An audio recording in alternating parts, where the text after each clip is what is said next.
So, you're thinking about buying an electric car. In 2026, that feels like stepping into a whole new world, doesn't it?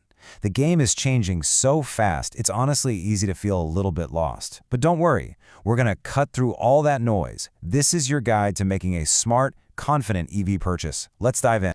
All right, so here's how we're going to break it all down. First up, we'll get into the revolution that's happening right now in the EV market.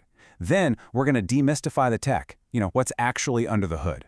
We'll also tackle the big money question. Are EVs really cheaper to own? And then we'll get into something fascinating, the huge gap between what people are buying and what the experts recommend. And finally, we'll talk about maybe the biggest shift of all, the fact that your car isn't just a car anymore.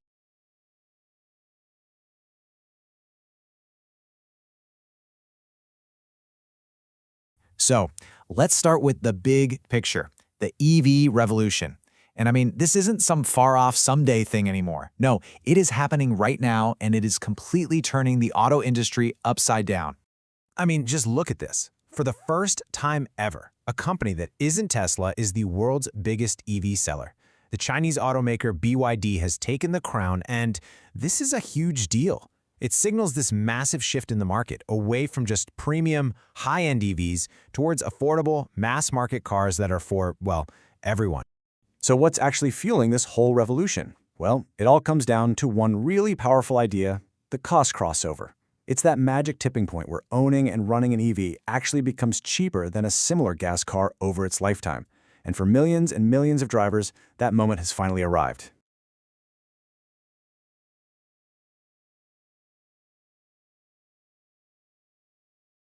Okay, so let's get under the hood and talk tech. Now, it can all seem kind of complicated from the outside, but it really boils down to 4 key things that every single EV buyer should know about. Let's start with the heart of any EV, the battery. What you're looking at here is LFP. And honestly, this is the technology that's making that cost crossover a reality. They're cheaper to make, they're safer, and they last way longer than older batteries, which makes them absolutely perfect for the everyday driver.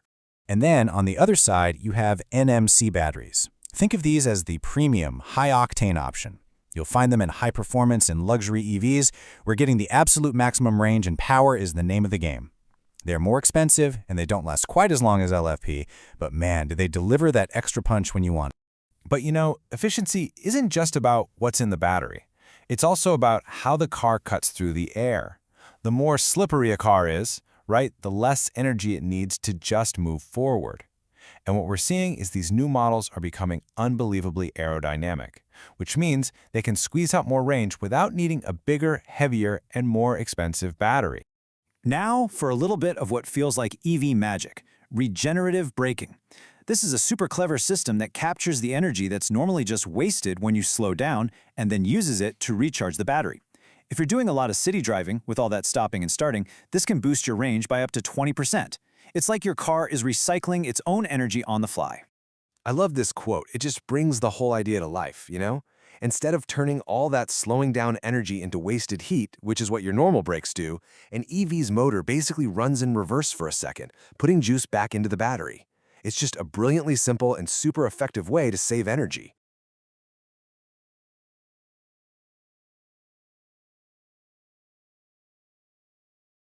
Okay, so all this tech is really impressive. But it all leads back to that one crucial question, are EVs actually cheaper to own? Let's really dig into the numbers and look at the total cost of ownership. The biggest, most immediate saving you're going to see is on fuel. I mean, it's not even close. The average American driver is shelling out over $2,000 a year just for gas. With an EV, that cost just plummets to a few $100 in electricity. That is a massive saving year after year after year. And here's a great real-world example from the Philippines. The BYD Seagull EV, yeah, it has a higher sticker price than a gas-powered Toyota Wigo. But look at the running costs. The EV is so much cheaper for every kilometer you drive.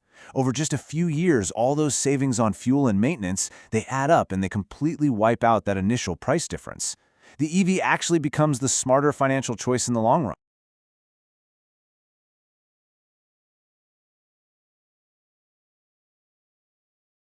So if the economics are this good, what EVs are people actually buying?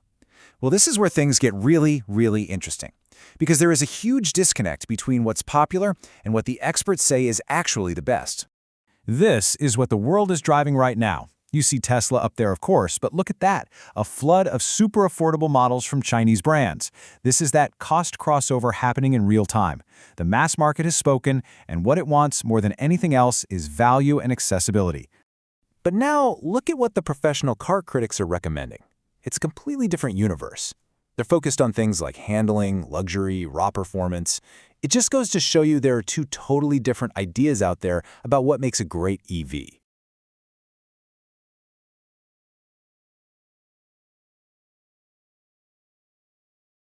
So how do we make sense of these two very different perspectives? Well, it comes down to the final and I think most important piece of this entire puzzle. Your car is now a piece of technology. This quote really just says it all. The old lines are gone. When you buy an EV today, you're not just buying a way to get from A to B. You're buying a powerful, connected computer on wheels. And this brings us to this key concept, the software-defined vehicle, or SDV. It means that your car's features, its performance, are all controlled by software. And that software can be updated over the air, just like your phone. Your car can literally get better, smarter, and faster while it's parked in your garage. And this is a total game changer. I mean, look at this. Rivian pushed out a software update that let drivers choose the personality of their self-driving system. Or Xiaomi's Car, which can control your smart home devices before you even pull into the driveway. Your car is becoming a seamless part of your entire digital life.